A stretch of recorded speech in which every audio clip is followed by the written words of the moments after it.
Kalau menurut Pak Abdul Somad ya, Yesus Nabi Isa tidak mati disalib. Sedangkan dalam Kristen jelas-jelas Yesus disalib. Ada dua sengketa peristiwa nih. Yang satu bilang disalib, yang satu bilang nggak disalib. Dari dua peristiwa ini bagaimana kita bisa membuktikan mana yang benar? Saya sampaikan pengawasan pada saat mengamankan barang bukti, saya turun langsung. Kamu awasin, hitung satu-satu, awasin provos.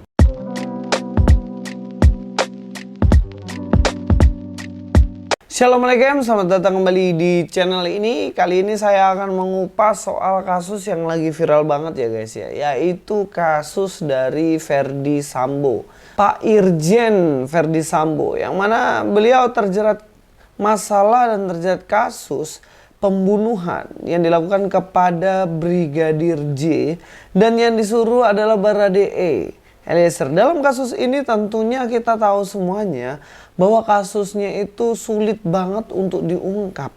Karena apa? Karena memang tidak ada barang bukti sama sekali. Barang buktinya semuanya lenyap. Kita tahu sendiri bagaimana Pak Ferdy Sambo dengan kekuasaannya dia menghilangkan semua barang bukti. Padahal nih guys, ketika dia diwawancarai oleh seseorang dan mengatakan sebenarnya yang paling penting apa? Dia mengatakan bagaimana seorang polisi itu harus mengawal bukti-bukti dan saksi yang ada dalam TKP supaya tidak digelapkan atau dihilangkan. Sebab kalau sampai barang-barang bukti ini hilang, nah ini nanti akan jadi persoalan. Persoalannya apa? Persoalannya penjahatnya tidak akan terungkap. Saya memimpin tim Satgasus Polri 1,2 ton. Tapi saya sampaikan pengawasan pada saat mengamankan barang bukti, saya turun langsung. Kamu awasin, hitung satu-satu, awasin provos. Pada saat pemusnahan kotak-kotaknya, kau lihat bener, jangan sampai miss. Nah kalau misalnya ada contoh gitu ya, di Sumatera Utara dia gelapkan, ya memang pengawasannya nggak benar berarti. Dan anggotanya yang kurang ajar, pecat, proses gitu loh. Makanya saya, itu bukan kecil-kecil, 1,2 ton, kemudian 1,3 ton loh saya pimpin di Aceh itu. Clear kok, sampai masuk ke pemusnahan. Nah, itu yang saya bilang, bagaimana kemudian leadership dari pemimpin-pemimpin di lapangan ini harus kuat dan keras. Beliau sendiri mengatakan tentang satu kasus di mana terjadi penangkapan kepada bandar narkoba ya. Nah, bandar narkoba ini ketika dia itu ditangkap, maka barang bukti itu tetap harus ada. Karena kalau barang bukti ini tidak ada, maka itu akan jadi masalah. Sehingga dia mengatakan satu statement yang menarik, yaitu polisi harus tegas dan tidak boleh menghilangkan barang bukti. Ini yang beliau sampaikan sebagai seorang polisinya polisi ya, yang mana menangani setiap kasus-kasus dari polisi sendiri. Tapi yang menarik dari statement yang bilang tidak boleh ada barang bukti yang hilang, ternyata dalam kasus pembunuhan Brigadir J, beliau sendiri yang menghilangkan semua barang bukti yang ada. Dan ini benar-benar kontras guys. Dalam Jawa Post dimuat berita seperti ini, motif Brigadir J dibunuh karena pelecehan seksual kemungkinannya kecil. Berarti ada kasus atau masalah yang lain, sebenarnya bukan pelecehan seksual. Dan yang menarik adalah Ferdy Sambo diduga rusak TKP dan hilangkan barang bukti. Bagaimana bisa menyatakan Brigadir J ini bunuh bukan karena pelecehan dan lain-lain, sedangkan buktinya itu nggak ada, bukti tembak-menembak. Kan kita lihat sendiri bagaimana kasus itu dibilang adanya baku tembak satu dengan yang lainnya, tetapi ternyata hal ini tidak bisa ditentang karena tidak ada barang bukti. Barang bukti udah dilenyapkan. Dalam kasus ini bukti hilang. Lalu bagaimana cara bisa menentukan Pak Ferdy Sambo ini adalah pelakunya dalam peristiwa tersebut? Cara supaya bisa menentukan bahwa Ferdy Sambo lah pelakunya, satu-satunya yang bisa disampaikan adalah melalui saksi. Bukti udah nggak ada semuanya. Bukti CCTV tidak ada, bukti mungkin yang lainnya juga udah nggak ada. Sekarang tinggal saksi dan tinggal pengakuan dari orangnya aja. Tapi yang paling terpenting dari ini adalah saksi. Itulah kenapa Bertambah Bareskrim periksa 43 saksi di kasus pembunuhan Brigadir J. Bahkan dikatakan Kapolri 25 personil diusut etik bisa diusut pidana. Yang diusut banyak banget ya. Karena apa? Pasti mengacu dari kesaksian-kesaksian ini. Sehingga mungkin ada lagi pelaku-pelaku yang sebelumnya nggak ada jadi ada. Karena adanya saksi. Dan saksi kunci dalam peristiwa tersebut ya jelas Baradae Eliezer. Dan jelas itu Ibu Putri. Dan inilah kenapa dalam setiap peristiwa dan kasus saksi mata itu penting banget. Jadi tidak bisa kita memvalidasi sebuah peristiwa itu jika tidak ada saksinya. Dan peristiwa pembunuhan pada Brigadir J nggak bisa dibuktikan seandainya saksi ini bungkam sampai mati. Jadi begitu pentingnya namanya saksi mata dalam sebuah peristiwa. Lalu ketika saya membahas ini, apakah ada kaitannya dengan apologetika? Jelas. Dalam berapologetika kita harus memiliki bukti yang valid, yang bisa memvalidasi sebuah peristiwa tertentu. Bahkan dalam pasal 183 ya dikatakan hakim tidak boleh menjatuhkan pidana kepada seorang kecuali apabila dengan sekurang-kurangnya 2 alat bukti yang sah ia memperoleh keyakinan bahwa suatu tindak pidana benar-benar terjadi dan bahwa terdakwalah yang telah melakukannya.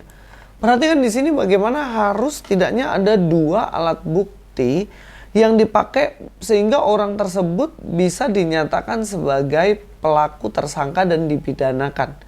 Tapi kalau tidak ada 2 alat bukti ini jelas tidak bisa divalidasi peristiwa tersebut dan dia nggak boleh dihukum karena itu menyalahi aturan yang ada.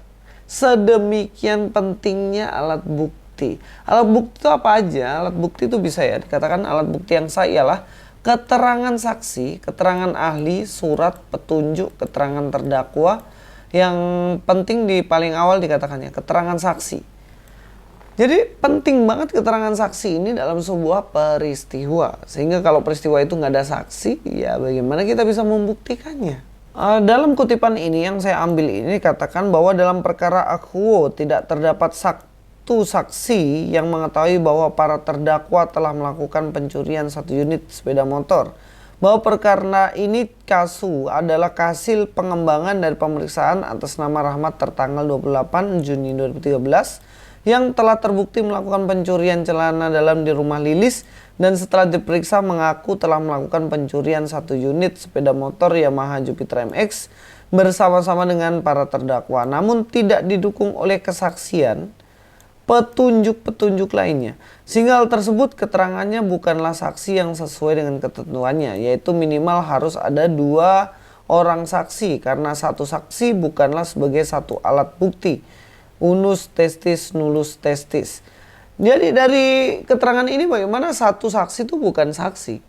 Jadi saksi itu harus lebih daripada 1, bisa 2 orang. Contohnya gini, saya hari ini saya pergi ke Amerika untuk makan gorengan, saya pergi ke Menara Eiffel untuk ngopi dan saya beli es campur di Jepang. Lalu kemudian ada orang mau memvalidasi apa yang saya katakan.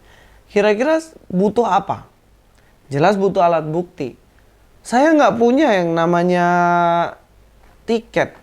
Kemudian apa yang harus dilakukan? Saya mencari orang yang melihat saya berada di Amerika, di Jepang dan juga di Perancis, ya kan? Sehingga dari keterangan mereka, oh bener nih, dan kesaksiannya itu nggak boleh cuma 1 orang, karena dia juga bisa ngarang, harus lebih dari 1 orang. Nah, itulah sebenarnya yang kita harus pahami dalam sengketa peristiwa mengenai penyaliban Yesus.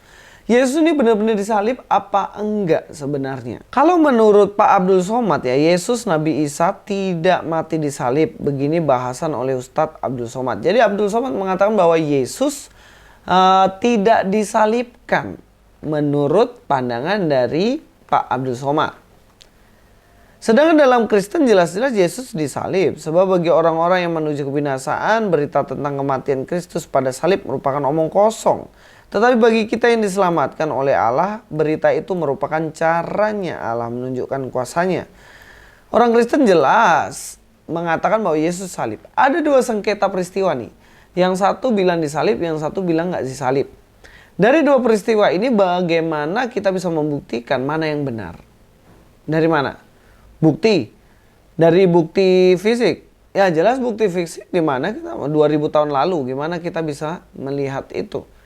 Yang bisa membuktikan ini adalah saksi mata yang hidup pada zaman itu. Sekarang saya mau menyampaikan mengenai saksi mata yang ada dalam perjanjian baru. Supaya kita tahu bahwa Yesus salibkan itu bukan cerita dongeng. Tapi Yesus salibkan itu ada saksi matanya, nggak cuma satu orang.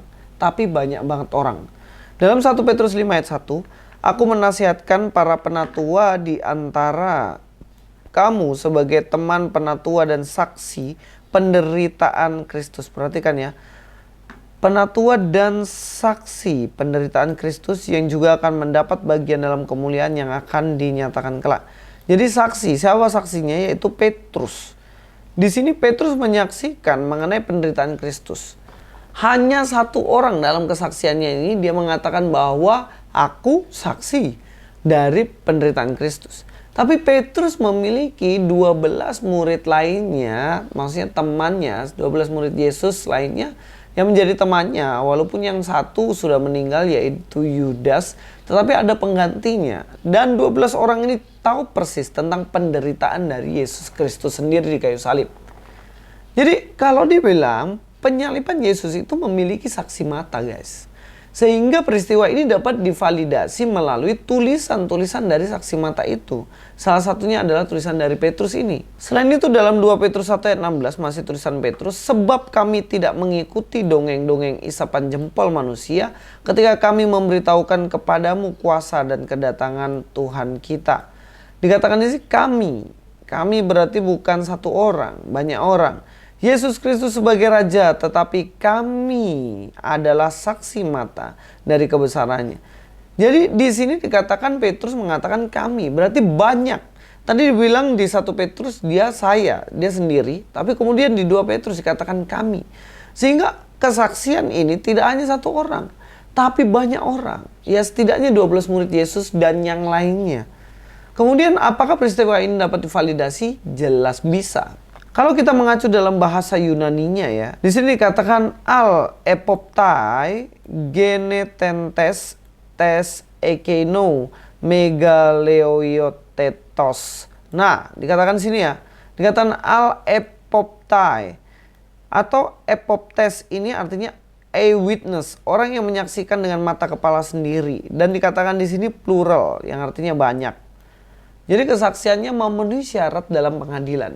Kemudian ketika disengketakan, maka saksi mata dari penyaliban Yesus ini jelas 12 murid dan lebih dari itu semua menyaksikannya.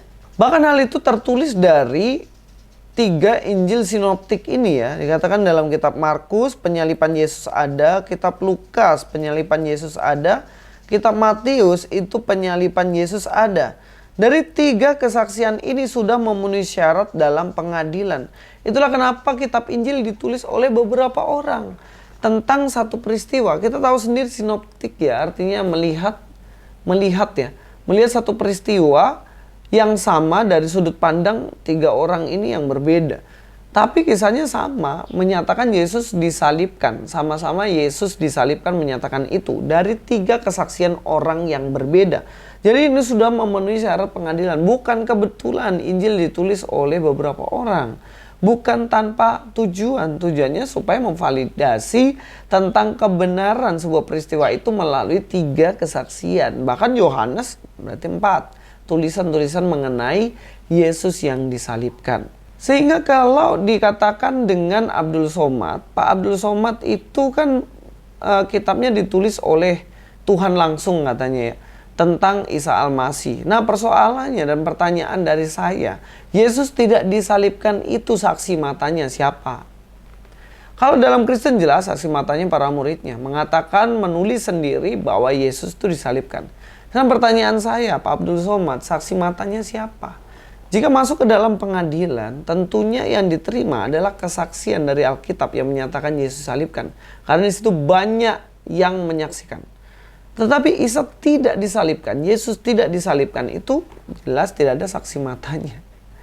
Saksi matanya hanya Tuhan saja yang tahu, dan itu tidak memenuhi syarat dalam pengadilan. Karena di pengadilan membutuhkan lebih dari satu saksi mata. Oke, mudah-mudahan ini membuat kita paham ya perbandingan dari kasus dari Pak Sambo yang membutuhkan saksi, betapa pentingnya saksi mata untuk menyatakan Pak Sambo sebagai tersangka. Dan kemudian dalam satu peristiwa juga pentingnya saksi mata untuk melihat bahwa kisah itu benar-benar terjadi, tervalidasi apa enggak melalui para saksi mata. Oke, terima kasih, itu saja dari saya ya, Luis Prasetyo di sini. God be with you all.